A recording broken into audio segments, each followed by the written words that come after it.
Hola, bienvenidos a una nueva entrevista aquí en nuestros estudios de Radio Buñol Televisión.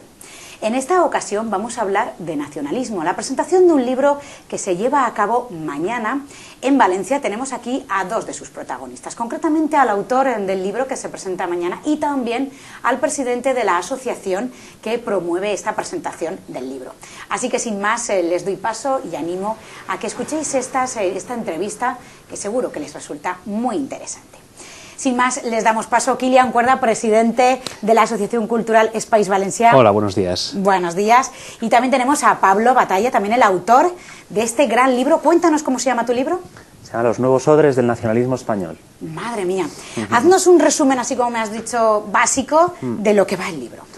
Pues nada, la idea es un poco hablar de lo que está pasando con el nacionalismo español en los últimos 10 años, ¿no? En los últimos 10 años estamos asistiendo a un momento de auge del nacionalismo español, una idea, una ideología que tiene pues 200 años de antigüedad, pero que en este momento vive un momento de rearme simbólico por distintas razones de las que yo me ocupo en el libro, pero bueno, el libro fundamentalmente es explorar de qué vehículos está sirviendo esta ideología para propagarse, para expandirse y para vivir este momento de auge, ¿no? Yo voy hablando pues desde videojuegos hasta libros complejos de apología del Imperio Español y del papel histórico de España, pasando por un boom de la novela histórica, por los cuadros de pintura histórica de Augusto Ferrer Dalmau, por toda una serie de productos, ya digo, de distinta complejidad. Hablo también del fútbol, por ejemplo, que permiten articular una pedagogía nacionalista española, ya digo, con distintos niveles de complejidad, pero siempre con un éxito enorme, ya digo, durante los últimos 10 años.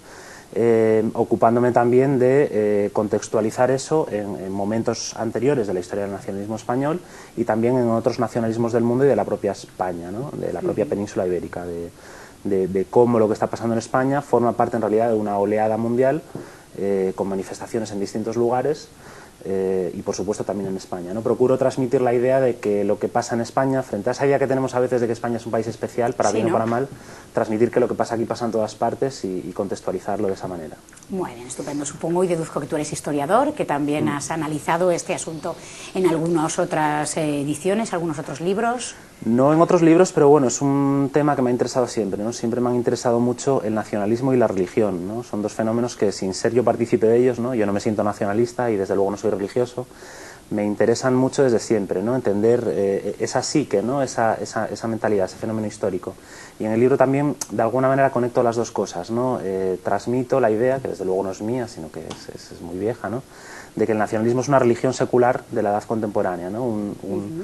Una nueva religión secular, laica, que viene a llenar el hueco que deja la religión propiamente dicha cuando se retrae en la edad contemporánea. Es verdad, ahora que lo dices, claro. Nos da como cuando un nuevo había un momento de... en el que éramos muy religiosos, esta parte entonces no se veía tanto, ¿quieres decir? Sí, al retraerse la religión en la contemporaneidad, de alguna manera deja un hueco en nosotros que vienen a llenar otras cosas, ¿no? El socialismo también en un momento dado pudo ser eso, ¿no? Esa fe en la revolución que algún día vendrá.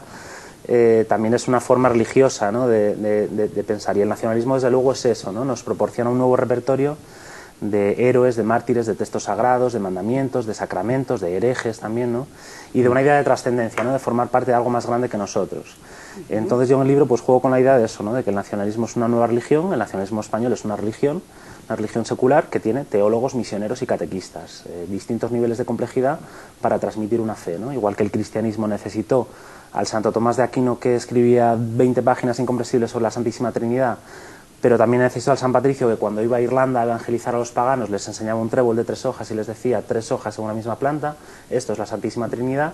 Apretujar esa complejidad de la cosmovisión del teólogo en imágenes muy sencillas, muy eficaces. El nacionalismo hace lo mismo, cualquier nacionalismo hace lo mismo, ¿no? Hay toda una serie de productos que vehiculan una pedagogía y que van desde lo más complejo hasta lo más simple, ¿no? Desde los libros de Gustavo Bueno o de María Elvira Rocabarea hasta el más sencillo lema proveniente del deporte, ¿no? Tipo soy española, ¿qué quieres que te gane? ¿no?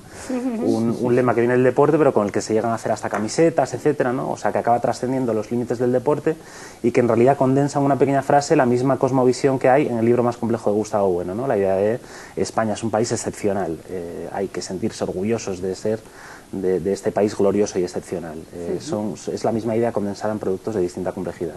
Ajá. Kilian, tu turno. Vamos a hablar un poquito de esta asociación.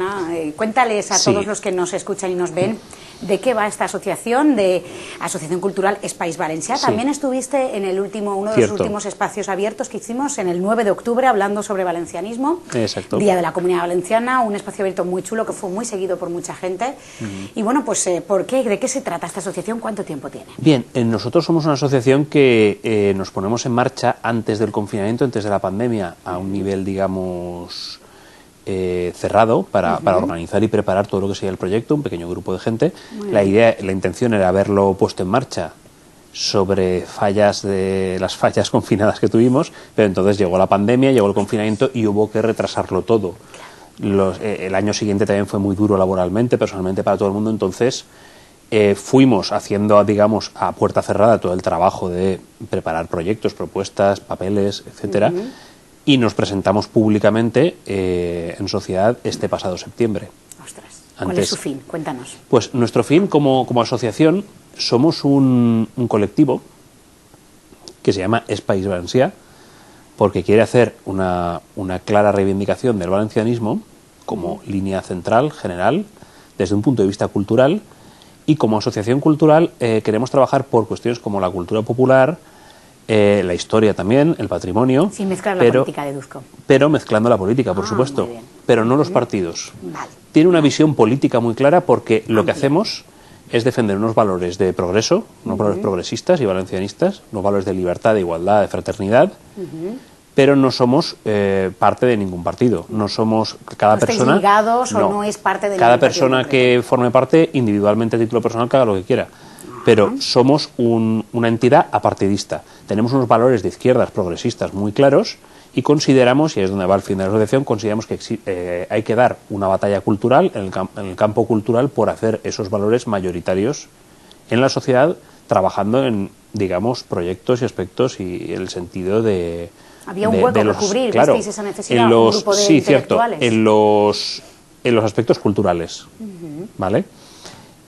No solamente intelectuales, puede haber gente, pues ahí tenemos gente con formación, por ejemplo, en Derecho, economistas, pensionistas, también hay personas mayores, personas muy jóvenes, hay estudiantes, O sea, que hay habéis de todo un empezado poco. y va bien, ¿no? Sí, ¿Cada sí, vez se va uniendo más gente? Sí, va poco a poco, somos un grupo pequeño, pero claro, también no se puede hacer ahora mucha actividad con la situación que existe de la pandemia.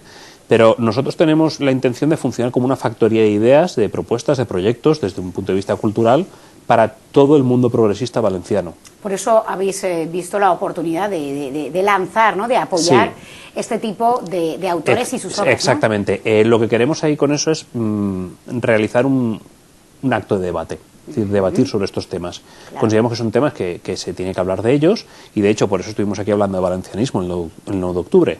Y aquel día hablamos de valencianismo y hablamos de cómo se construye el valencianismo desde, en cierta manera, una visión nacionalista en Valencia, pero sobre todo, los tres que estuvimos aquí coincidíamos en una visión del valencianismo como un elemento cívico, un elemento de calidad democrática, de participación popular, de reivindicación de la cultura. Claro. Ahora aquí vamos a hablar de otras cosas. Claro. Porque estamos viendo que todo el rearme que está haciendo la ultraderecha en toda España de discursos de odio están utilizando una visión del nacionalismo que no pasa por una reivindicación en positivo de la cultura o de valores de convivencia, sino en negativo, ¿no? sino del uso de elementos de la tradición, la cultura o la identidad a nivel general española como arma contra toda visión de progreso para defender unos valores reaccionarios. Entonces consideramos que hace falta hacer un análisis de estas cuestiones y por eso mañana en la cafetería... Sábado 15 de enero, cafetería... 15 de enero, cuéntanos. Ubic Café, en Rusafa, que es una cafetería y librería en Valencia. Hacemos a las 11:30 de la mañana la presentación del libro y un pequeño debate con el autor y con algunas personas. Estará un politólogo en mesa con él, estará una periodista también para hablar de estas cuestiones y debatir sobre eso. Y consideramos pues que era también interesante traerlo aquí a Radio y Televisión de Buñol, porque ya que hablamos de valencianismo, decimos, bueno, ¿qué más está pasando en el campo de las identidades, en el campo de la política que se hace con elementos culturales? Claro. ¿Qué está pasando en general en España y en el mundo? Y ahí eso es lo que nos va a contar Pablo. Qué bien. Bueno, pero ¿es el primer acto prácticamente así a nivel literario que hacéis? Sí, vosotros? a nivel literario sí. Hicimos una pequeña presentación en Benimaclet hace poco, ahora un par de meses, y bueno, pues hicimos ahí una especie de charla, debate, diálogo, explicando un poco pues cuál era digamos, las líneas, de qué iba la asociación, y un poco pues fue una especie de conversatorio, diálogo con un periodista y con el público para hablar un poco de... Bueno, pues queréis lanzar, queréis sobre fines, todo sí. que se conozca, ¿no? Exactamente, poner en marcha actividades culturales como esta. Claro. Y bueno, pues Pablo, supongo que se ponían en contacto contigo, Kilian se ponía en contacto contigo, bueno, pues muy bien recibido, ¿no? ¿De cuándo está editado este libro? Pues está editado en septiembre del año pasado, o sea, lleva 3 meses y medio. ¿Cómo está yendo la acogida? Pues la verdad que muy bien, o sea, para ser una editorial al final periférica, que es una editorial asturiana, de donde soy yo, de Gijón, que a veces le cuesta un poco, aunque es una magnífica editorial que ganó el Premio Nacional de Edición hace unos años, a veces le cuesta un poco, ¿no?, meterse en los circuitos en los que las editoriales grandes pues lo copan un poco todo, ¿no? Está funcionando muy bien, sí, está teniendo buenas ventas y buena acogida ¿Y en Valencia, aquí en concreto? Porque tú hablas en general en el libro. Hablas de toda España, claro, de toda España. Pero sí en concreto en Valencia, ¿hay alguna particularidad que hayas dicho? Bueno, pues aquí veo que son diferentes en esto.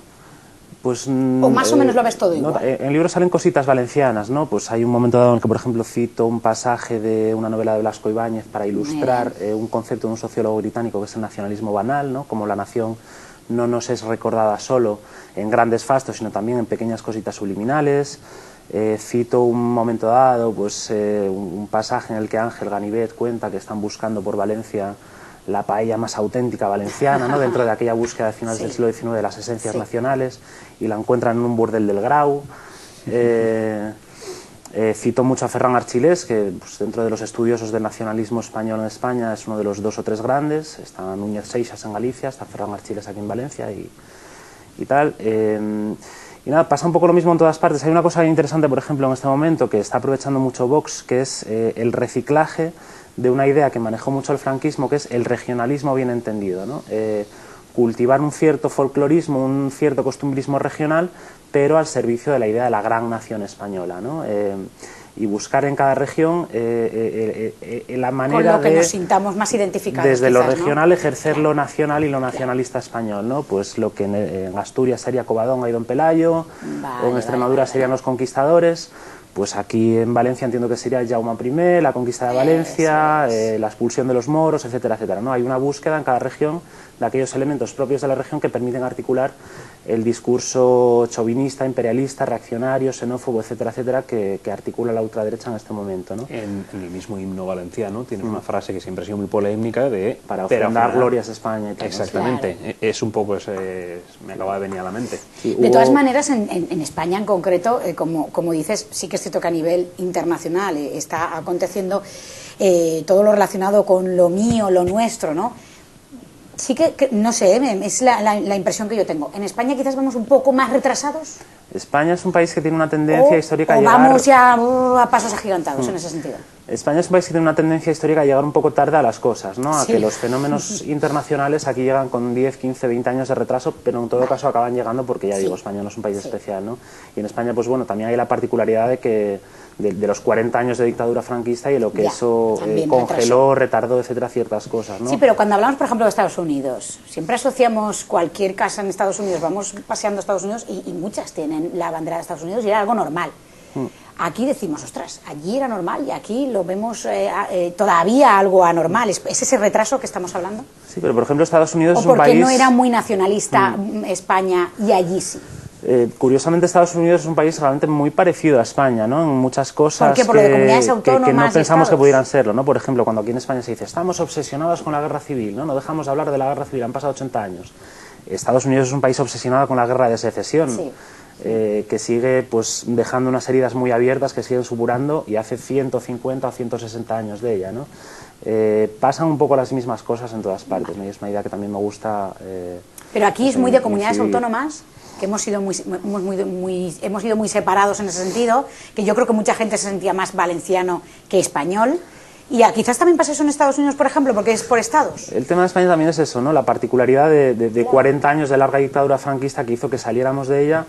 Pues por un lado, con un rechazo a la idea de España debido a la patrimonialización de España y de sus símbolos que había hecho el franquismo, ¿no? Hay una explosión de identidades regionales que es lógica porque viene de eso, ¿no? De la patrimonialización que esa idea centralista, agresiva y intolerante con la heterogeneidad que había tenido el franquismo de España, cómo de alguna manera el franquismo arruinó la idea de España, ¿no? De alguna manera patrimonializándola. Y por otro lado también salimos del franquismo con una obsesión por modernizarnos, ¿no? Sí. Habíamos sido un país muy atrasado, un país subdesarrollado, un país al que el franquismo había mantenido en un estado de subdesarrollo, y salíamos del franquismo con una idea a veces un poco ilusa de lo que representaba Europa, ¿no? Europa como la modernidad. Tenemos que ser europeos para ser modernos, ¿no? Entonces, pues eso, por toda esta serie de razones, España al final llega un poco tarde a todo esto, ¿no? A toda esta afirmación de lo nuestro. Pero sí que llama la atención el tema del fútbol. Llegando. El tema del fútbol, por ejemplo, ¿no? Que te impresionó mucho, como por ejemplo con la Eurocopa, con el Mundial. De repente, pues éramos españoles todos, nos sentíamos muy unidos, ¿no? Pero bueno, tú dices en el libro que quedó un poco en agua de borrajas, ¿no? Que poco a poco fue difundiéndose. Fue un momento de euforia y de alegría que nos arrastró pues a casi todos, ¿no? O sea, yo celebré la victoria, yo que no soy ningún nacionalista español, celebré la victoria como el que más, ¿no? Fue un momento de alegría en el que, sin embargo, pues de alguna manera salieron cosas del armario, por así decir, que salieron del armario de esa manera eufórica y festiva, pero después irían teniendo un reciclaje agresivo, avivado sobre todo por el procés catalán, ¿no? La bandera que se cuelga en el balcón para celebrar la victoria después se colgará en oposición al referéndum del 1 de octubre, el a por ellos que se grita a los jugadores de la selección después se convierte en el grito que se lanza a los antidisturbios que van allí a pegar porrazos, etcétera, etcétera, ¿no? Hay un momento ahí de euforia que quizás, no sé, tal vez podría haber sido la semilla, el germen de otra idea de España, pero que rápidamente quedó repatrimonializada por la derecha, utilizando esas cosas que habían salido con la selección en oposición al procés catalán, ¿no? Aparece un nacionalismo rival. ¿Terminas de alguna manera dejándolo todo muy abierto? Hablando de la actualidad, la pandemia ha arrastrado esto, porque ahora ya no oímos tanto Cataluña ni ese deseo de independencia, ¿no? Bueno, hay un momento de cansancio y de fatiga en el propio procés, ¿no? Un deseo de pasar página que es como muy evidente en todo lo que está pasando allí, pero en todo caso creo que todo este auge ultraderechista, todo este auge xenófobo, etcétera, etcétera, imperialista, chauvinista, etcétera, es algo que no va a desaparecer porque de alguna manera... ¿Volverá a resurgir, quizás? No a resurgir, sino a seguir creciendo, porque es que no ha dejado de crecer, ¿no? Y al final eso, como forma parte de una oleada internacional, es un poco aquello que decía Víctor Hugo, de nada tan poderoso como una idea a la que le ha llegado su hora, ¿no? De alguna manera le ha llegado la hora a este tipo de ideologías, y si no es el procés el catalizador, pues podrán ser otras cosas, ¿no? Podrá ser el feminismo, podrán ser otra serie de cosas que la ultraderecha pues también utiliza como el espantajo, como el demonio que le permite crecer, ¿no? Pero siempre aquí, por ejemplo, que... hace unos años estaba el tema del País Vasco, desgraciadamente con ETA, y no se veía de la misma manera que ahora con el catalán, ¿no? Bueno, de alguna manera, en cierto sentido, simplificando mucho, ¿no? Hay como un cierto curioso cambio de papeles, ¿no? Históricamente el nacionalismo catalán había sido el pactista, ¿no? Y el nacionalismo vasco como el más radical. Más radical, ¿no? Y es como si de repente se hubieran cambiado los papeles, ¿no? El PNV, etcétera, están en unas claves más pactistas. Pero también viene un poco propagado por ese nacionalismo a nivel mundial, que le ha venido bien a Cataluña en este sentido. Sí, es eso. Porque no se benefició de ello el País Vasco. ¿Cómo? Estábamos más retrasados en ese sentido y no se benefició de eso, del País Vasco, pero ahora sí que se beneficia Cataluña de que es a nivel más mundial este nacionalismo. No entiendo muy bien la pregunta que me haces. Que el nacionalismo, como tú me estás diciendo, que es algo más a nivel mundial, que se está viendo en todos los países, a todos los niveles, y estamos llegando nosotros también a ello, pero ¿a Cataluña se ha aprovechado más de ello que no se aprovechó el País Vasco? Pues no sé qué responderte, la verdad, no entiendo. Pero, por ejemplo, una cosa que está pasando, hay algo muy interesante de lo que está pasando, ¿no? Que es que cuando hablamos, ¿no? Por ejemplo, de los perdedores de la globalización, pensamos, pues, en gente que se quedó en paro en antiguas comarcas industriales, de las que desapareció la industria, etcétera, etcétera. Y no pensamos que hay también perdedores millonarios de la globalización, ¿no? Estamos en un momento de reajuste de las élites mundiales y del funcionamiento del mundo, por el cual hay unas nuevas élites globalizadas, internacionalizadas, que están dejando relegadas a antiguas élites que habían sido poderosas en un marco de Estado-nación, ¿no? Sí, como aquí hablas de ABC o de otros medios de comunicación. El diario ABC, ¿no? es un perdedor de la globalización frente a Netflix, frente a Facebook, etcétera, etcétera, ¿no? Y el nacionalismo también es, pues de alguna manera, la superestructura cultural del deseo de estas élites desplazadas, relegadas, de volver a ser poderosas, ¿no? Hay una instrumentalización del nacionalismo desde esta gente que sigue siendo millonaria, que sigue teniendo mucho dinero, pero que que está quedando relegada en el reparto del poder mundial, y el nacionalismo también es expresión de eso, ¿no? Y es expresión de eso en todo el mundo. O sea, es que ya digo, lo que está pasando aquí está pasando en todo el mundo, ¿no? Está pasando en la India, está pasando en Israel, en Estados Unidos, en Brasil, en todos los países de Europa y también aquí, ¿no? ¿Y cómo ves el futuro? Pues ya digo, yo creo que es una ideología que va a seguir creciendo porque está en su momento, ¿no? O sea, soy pesimista al respecto. Va a seguir creciendo porque de alguna manera es su momento, y también porque enfrente, y esa es una tarea que tenemos que hacer desde la izquierda, a lo mejor no está habiendo una contestación eficaz, ¿no? El nacionalismo español, como cualquier nacionalismo, como transmito en el libro, es eficaz en todos los niveles de complejidad distintos en los que tiene que ser eficaz una ideología para propagarse, y a lo mejor en la izquierda no lo estamos siendo, ¿no? Tenemos a los teólogos, tú vas a una librería y la encuentras llena repleta de ensayos acojonantes y certerísimos sobre el capitalismo, sobre el patriarcado, sobre todos los procesos de lo que está sucediendo en el mundo, pero a lo mejor no tenemos esa batería de productos populares que nos permitan llegar a otro tipo de público, ¿no? Tenemos a los teólogos, pero no tenemos a los misioneros ni a los catequistas, ¿no? Necesitamos novela histórica de izquierdas, necesitamos videojuegos de izquierdas, necesitamos versiones de izquierdas de todos estos productos. ¿Hacia qué público crees tú? Hacia todo el público, ¿no? Hacia público, pues a lo mejor no tan cultivado, no tan ilustrado, hacia gente que simplemente quiera entretenerse, hacia los jóvenes, llegar en general hacia toda la sociedad, ¿no? Con productos en los que toda la sociedad... Hablar de una cosa que quizás la tenemos muy interiorizada, nos dábamos cuenta de todos esos antecedentes que tú estás contando, o de esos hilos conductores que han llevado a, ¿no? Y quizás es bueno, ¿no?, que los conozcamos desde lo que es, ¿no?, ese análisis particular que realizas tú, ¿no? En general eso, necesitamos hacer toda clase de pedagogías y toda clase de complejidad de la pedagogía de nuestros valores, ¿no?, de los valores que comentaba antes Kilian, la libertad, la igualdad y la fraternidad, y la solidaridad internacional, etcétera, etcétera, ¿no? Necesitamos hacer pedagogía de esos valores en la complejidad máxima de un ensayo complejo, pero también en la sencillez de un producto popular que llegue a cualquier tipo de público. Kilian, ¿tienes pensado algún otro acto en un futuro? ¿O vamos viendo un poco la incidencia? Sí, y cómo va a ir? Estamos valorando cuestiones, pues evidentemente de seguridad a la hora de plantear cualquier tipo de desarrollo como el que podríamos tener, de cualquier tipo de evento de este tipo, pero hay que tener en cuenta pues que la pandemia pues no sabemos cómo va a evolucionar. Claro. Pero sí que tenemos una agenda más o menos planteada para, por ejemplo, tenemos intención de poner en marcha y desarrollar una campaña online, que eso nos permite evitar las restricciones de la pandemia, contra los discursos de odio y de intolerancia en las redes. Por ejemplo, queremos trabajar sobre esa cuestión, queremos plantear también algún acto sobre economía social, cooperativismo. Estamos trabajando sobre esas cuestiones, sobre patrimonio cultural en Valencia, de los barrios de clases trabajadoras y de la revolución industrial, es decir, qué edificios tenemos ahí, qué antiguas industrias que hoy en día son ruinas, pero que realmente cuentan una historia. No solamente es historia el palacio, la catedral, el castillo, es también la historia del mundo del trabajo que gestó nuestra modernidad. Estoy pensando, por ejemplo, en las zonas alrededor de las vías del tren, de esas zonas industriales degradadas, antiguas, pero que te puedes encontrar también ahí joyas patrimoniales y culturales. Son elementos que estamos tocando y trabajando. Son los temas para este 2022. Algunos de ellos. Muy bien, estupendo.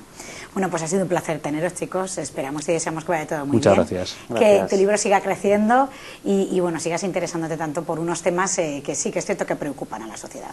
Bueno, pues Pablo Batalla, Kilian Cuerda, muchísimas gracias. Gracias a vosotros. Bueno, pues muchas gracias por todos los que habéis estado viendo y escuchando este programa dedicado, bueno, pues a un tema que quizás no lo sabemos, pero lo tenemos ahí interiorizado. Continuaremos con más programas especiales, con más entrevistas aquí en Radio Buñol Televisión. Hasta luego.